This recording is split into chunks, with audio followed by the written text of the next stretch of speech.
The country that's north of that, Republic of Georgia, that borders both of those countries, is the area I was looking at, because they've had continuous wine production for 8,000 straight years. So the microclimate between the Black Sea and the Caspian Sea has been such where it didn't de-evolve that much even during grand solar minimums. Verdant fields, you got the mountains, you got everything that you could possibly need. And you know what? That disputed area is right in one of the prime crop growing zones in the Central Caucasus. So put those two together. Is it a play for oil and resources? No, not really. There's a lot of oil around and gas around the world now. We found huge discoveries everywhere. There's fracking. There's all kinds. It's not really as valuable as it used to be. But what is valuable is that prime grow zone right there in the middle. Whoever controls that's going to get thousands and thousands and thousands, tens of thousands of hectares or 100,000 extra acres of prime grow land.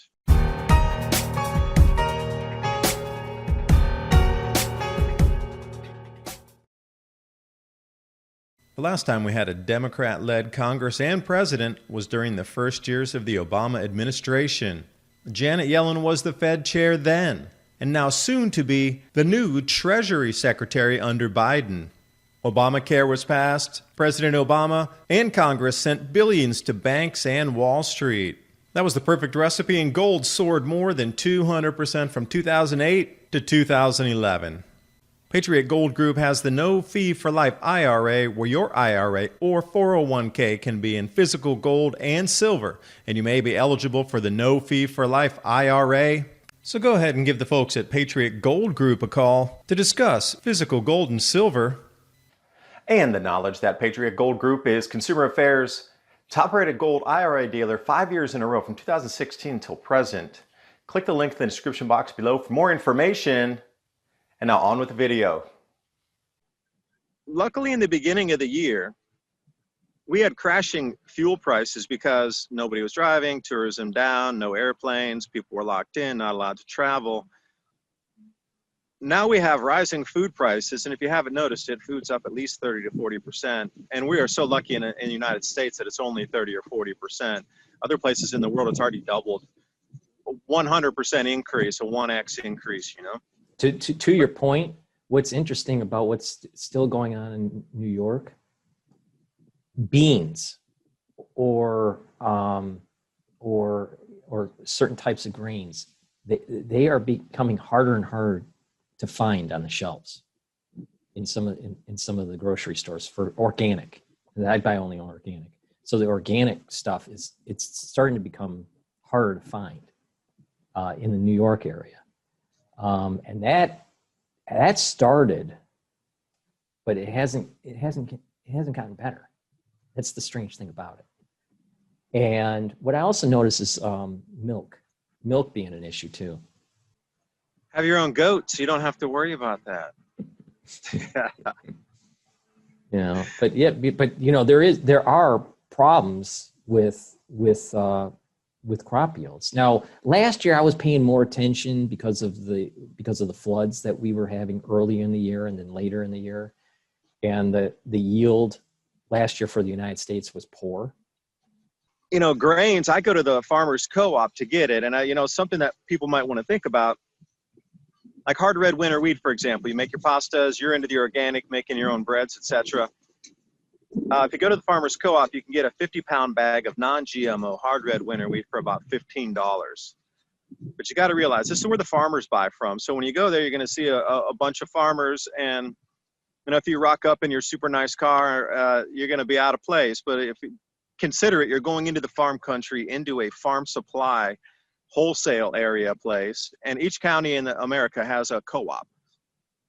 So you can go in there. They have millet. I bought millet, Japanese silver millet, regular millet. They're all non-GMO, by the way, so you can sprout them and bring them up to microgreens. You can plant them and bring them to the plant, or you can like grind the wheat flour yourself.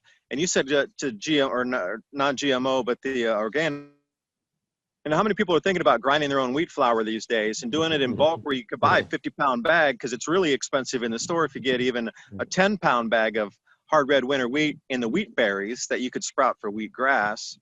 You know, that's expensive. So start looking up your co-ops, because they have everything from beans to peas, the different kinds of wheat, the millet, the barley, but some of these more ancient grains too. I mean, when's the last time you got a 50-pound bag of millet? You can eat that, you can sprout it, you can grow it. It's all non-GMO because they haven't done GMO species, as far as I know, of millet, more of these ancient grains. So, and going to the supermarket's good to prepare and get things ready, and buying seed online, a 25-pound can will be like $80. But if you have the time and go to these farmers co-ops and are able to get 50, 100, 300 pounds of wheat, you're only looking at $50, $75. But then you have to store it. Like, I don't know a lot of people that have a place for 500 pounds of wheat in their house. Like 10 of those bags is 500 pounds. Plus they're heavy. You're going to want somebody to help you carry 10 bags of wheat upstairs because they're in paper bags and they can tear occasionally. And I have some duct tape handy in case you rip one. You can just put the duct tape over the paper again, stop that hole up. But I'm starting to think in this way now. Instead of buying like a 5-pound bag, a 10-pound bag, I'm looking at everything as 50 pounds and above only for me. That's the only way I'm preparing now. I'm looking for tons, literally tons of storage, but I have a place to put it. And we have a second interior. I got this grain storage container where there's a second, there's a space between it with two little, it's like a little piece of rebar holding it together. And you can fill the interior with things like red hot chili peppers or whatever you want to put in there to keep the pests separated. And then it has an O-ring rubber seal on both of them. So you snap the first one down first where you put the grains. You fill in the outside with whatever you want for your pest repellent. I prefer red hot chili peppers. And you have a food, you're storing peppers, and it's also your insect repellent. See, I didn't know that red hot chili peppers were insect repellent. Oh yeah, they hate that oil. Oh, they don't want to crawl through that oil. Do you want to rub it all over your eyes too? You know what I mean? Like, right. No, it makes sense. I've always been looking for the safe areas across the planet to survive the grand solar minimum. The country that's north of that, Republic of Georgia, that borders both of those countries, is the area I was looking at because they've had continuous wine production for 8,000 straight years. So the microclimate between the Black Sea and the Caspian Sea has been such where it didn't de-evolve that much even during grand solar minimums. Verdant fields, you got the mountains, you got everything that you could possibly need. And you know what? That disputed area is right in one of the prime crop growing zones in the Central Caucasus. So put those two together. Is it a play for oil and resources? No, not really. There's a lot of oil around and gas around the world now. We found huge discoveries everywhere. There's fracking. There's all kinds. It's not really as valuable as it used to be. But what is valuable is that prime grow zone right there in the middle. Whoever controls that's going to get thousands and thousands and thousands, tens of thousands of hectares or 100,000 extra acres of prime grow land. Republic of Georgia there, and that was one of my prime spots to ride out the grand solar minimum. And Armenia being even further south with even a more temperate climate. Something's going on. That was a food grab, just like Ukraine was, but in a smaller fashion. So you're basically saying that New York City is not the prime spot to ride out this catastrophe that's coming? You could grow something on your balcony. So, it's interesting that you said it was 8,000 years of prime uninterrupted wine production. Well, the thing is that the very first thing that Noah does after he gets off of the boat, all right, after 40 days and 40 nights, is that he plants a vineyard. So I'm wondering, is there Ararat area? Yeah, exactly. That's exactly where that is. Yeah. So I'm willing to bet that's where he landed. And that's where, that's the reason why, the wine's still there. Is that was the very spot, quote, with the beginning of the new world, after the destruction, they plant the vineyard to have wine later. But what was interesting is the folklore in that is that he had to sacrifice certain animals when he planted the vineyard. And that depending on, different people, there's different stages of being drunk. There's the ones that are the lion, they're very boastful and, and they think they're very tough.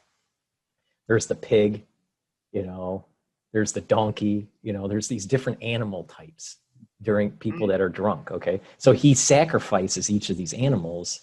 And that's part of the reason why there's these different personality of drunken individuals. That's the folklore.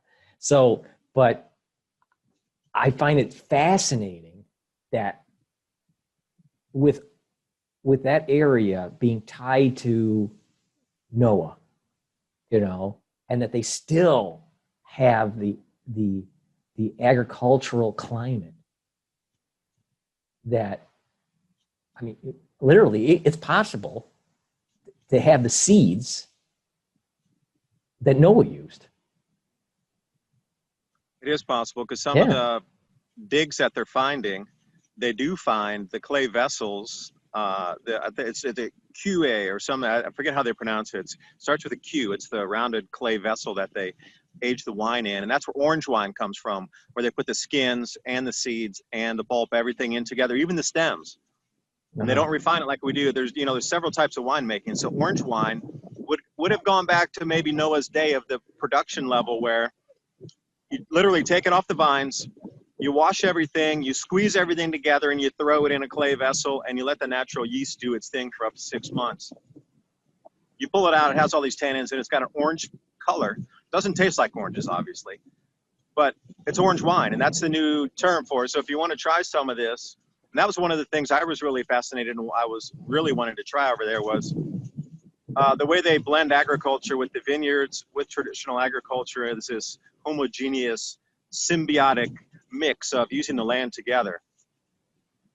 So the orange wine is one of the oldest winemaking techniques, if not the oldest on the planet.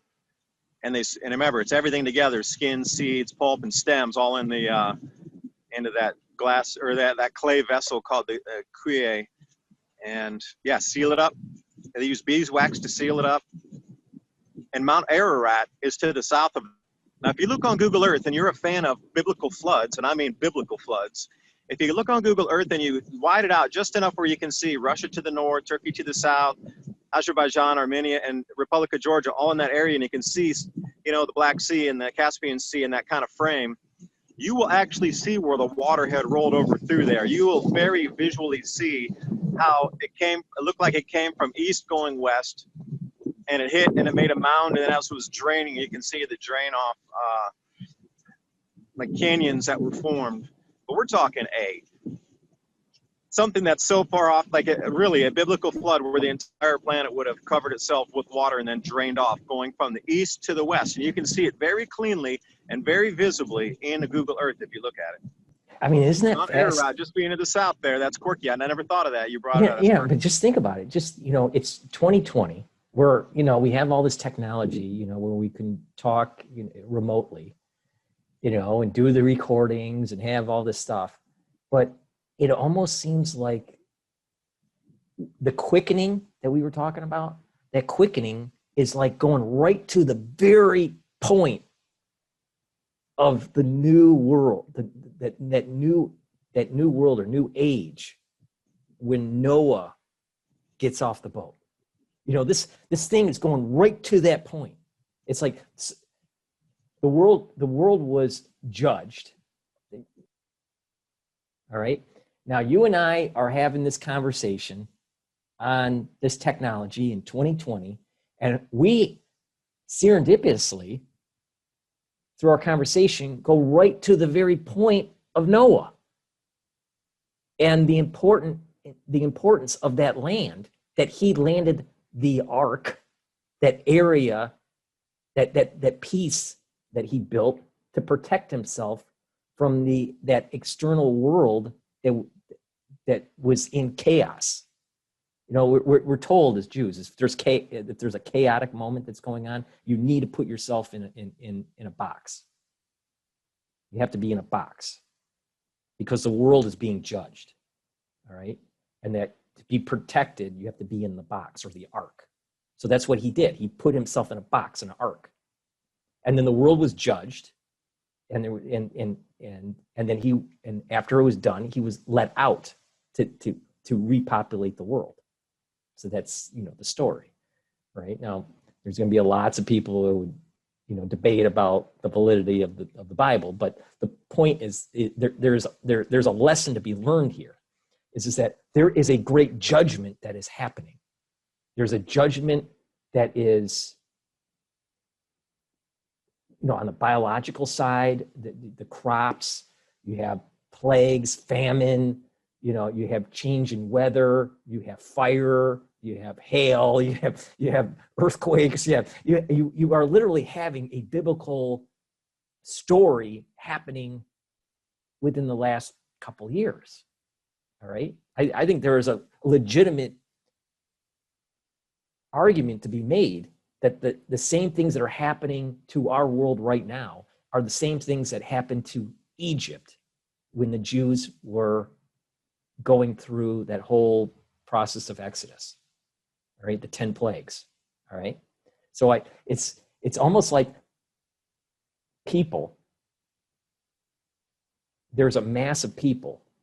They're not Jewish, but there's a mass of people that's like Jewish that are being let out because of the tyranny of a group of people that are like the pharaohs. And if you think about the people that are like trying to control the new world, they all use pharaoh symbolism. The eye, or obelisks, or triangles, or whatever. But they all are using symbology that is very reminiscent of ancient Egypt. And then people are crying out for help. Well, there's a great judgment that is happening. There's plagues that are happening to bring down that and letting people to be free. But there's like a great exodus that has to happen. And I find it fascinating that we accidentally just stumble right into the land of where Noah seems to have landed right after the floods, and repopulate the world, and almost plague-like things that are happening. But in the end, the ones that are, quote, the slaves are let free. And the ones that thought they were in control, they lose out. They're diminished, they're pulled off, they lose their power. The biblical, what you're talking about, quakes and volcanic eruptions, in my personal study, brings us to 2024. That will be the apex of this first, if you will, cycles. Like, nobody knows when the end day will be or the time. But in terms of a cycle of the two waves that we're going through in terms of earth destruction and earth reset, the first one will culminate in October of 2024. And if you like this type of information, join me at Homestead 2030 on Patreon, because we're all in these changes together. That link, as well as the link to Patriot Gold, is in the description box below. I do thank you for watching. Hope you got something out of the video, and I'll see you next time.